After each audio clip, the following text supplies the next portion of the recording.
Thank you. Thank you. Good morning, and welcome to the 25th Evergreen Partnership Conference. What a milestone and a testimonial to the vision of the founders, the fortitude of the members, and the group's preferred suppliers. My name is Jim Beckett, President of Phillips Contractors Supply. I've had the honor of serving as chairman of the Evergreen Board for the past year, and my term will end on June 30th. Phillips Contractors Supply joined Evergreen in August of 2008. In reality, though, I should say we really rejoined Evergreen. Phillips Contractors Supply's roots go back to Phillips Dan Maddock, a company owned by Bob Munson, one of the founders of Evergreen, and his family. I began my career with Bob and PDM in 1971. Hard to believe it's been 4 decades. Where does the time go? I remember when he and the other 5 Evergreen founders were working to bring the group to life. I recall Bob having a lot of half-day conference calls, late nights, and heated discussions as these 6 guys worked to build a group that would benefit both distributors and manufacturers. Like most entrepreneurs undertaking an important task, you could almost taste the passion and a sense of urgency that they had towards what they were trying to accomplish. They sweated all the details, from crafting the group's early bylaws, debating the criteria for selecting members and preferred suppliers, arguing over which manufacturers to go after first, which members to target, paying the bills, you name it.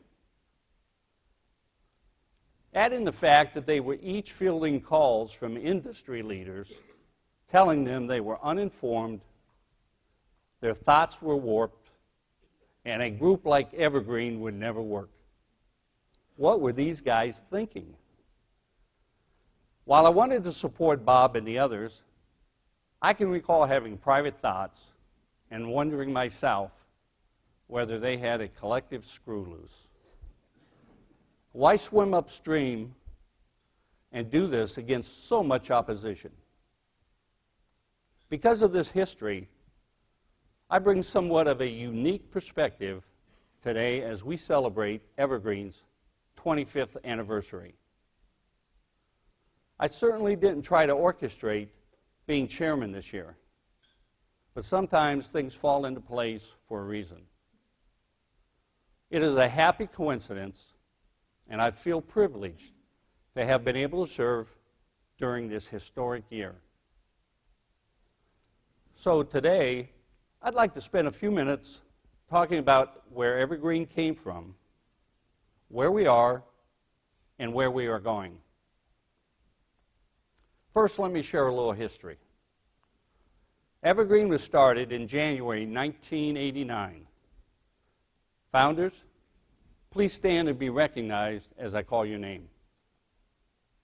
Paul Conley of Construction Tools Services in Pittsburgh, Pennsylvania.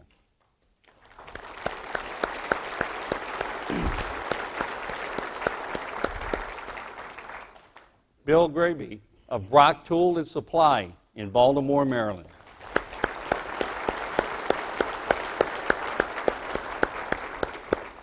Chuck Tackett of Dixie Construction Products in Atlanta, Georgia.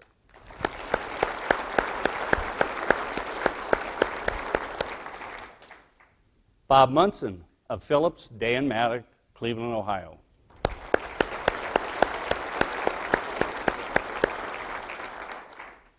John Phillips of Phillips Brothers Supply in Buffalo, New York.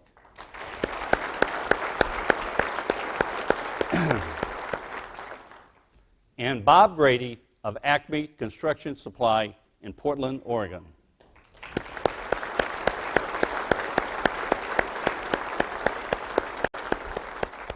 Thank you, gentlemen. Several of these gentlemen had served on the STAFTA board and as presidents of STAFTA. Chuck Tackett had, in fact, been one of the 18 founders of STAFTA.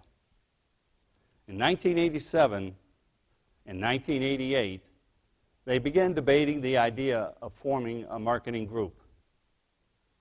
There were a couple of fledgling groups in the industrial distribution sector and the safety distribution sector, but they really didn't have a model to copy. In mid-1988, they each agreed to throw $2,500 to try to get this thing started. As soon as it became known in the industry what they were trying to accomplish, the naysayers came out of the woodwork. Letters were written, phone calls were made, all in an effort to stop Evergreen before it could get started.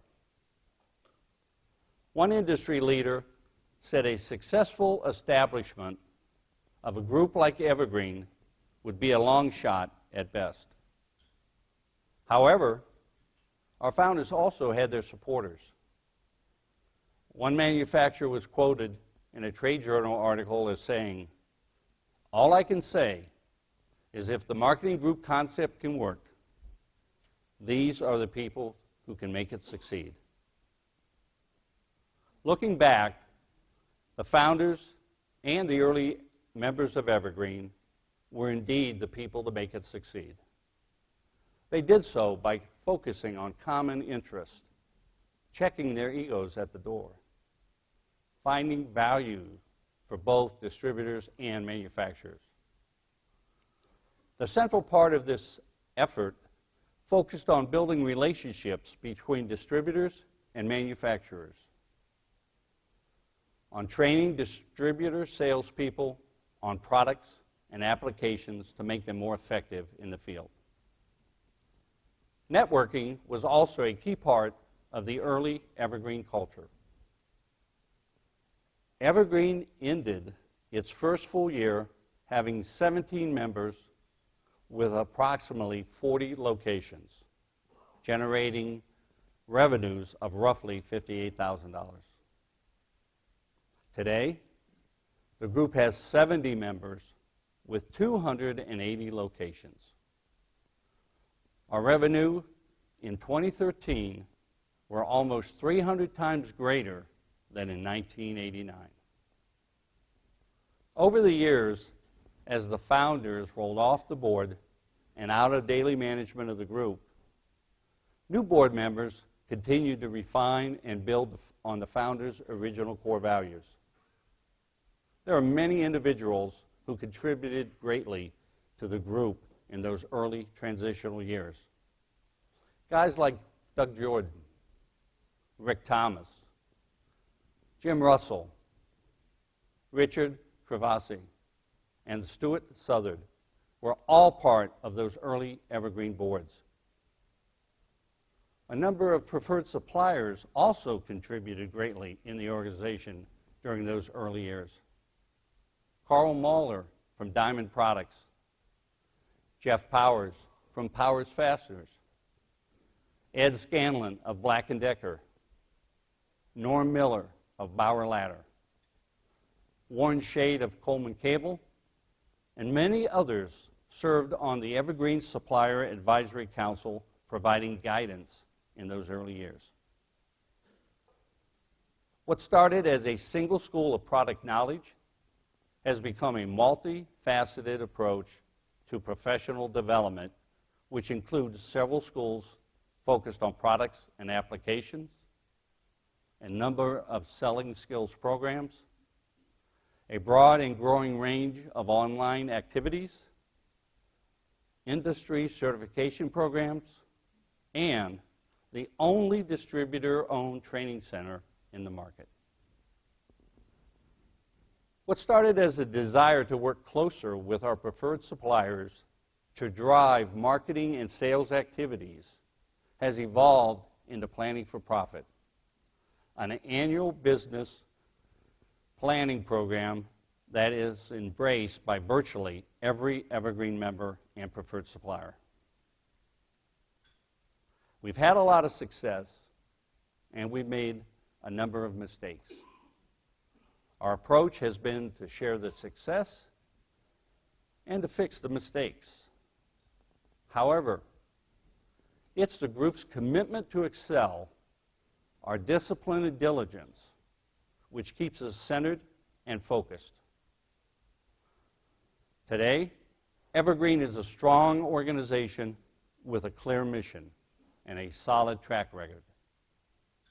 As with most things in the world, our industry continues to change, and it's important we stay ahead of the curve.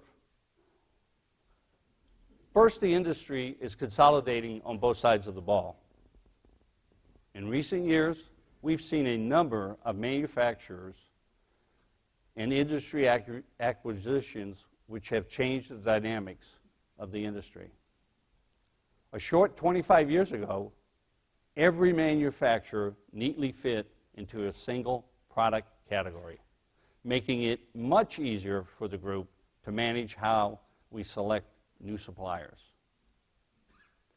Today, the product categories are blurred, and there is a lot of overlap. This has created some challenges as the group seeks to drive growth and serve the membership by providing choice while maintaining selectivity for our preferred suppliers. It isn't much different on the distributor side. Although several of our founders had multi-branch operations 25 years ago, no one foresaw the proliferation of branches to the degree it's happening today.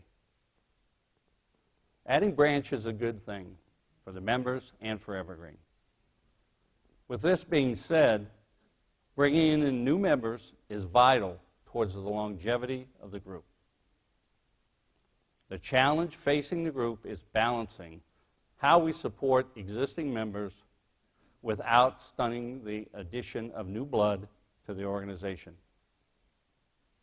During the past 3 years, serving on the Evergreen board, I can tell you these challenges are real and discussed quite often. We've worked extremely hard to strike a balance, and I'm confident future boards will continue looking for appropriate solutions.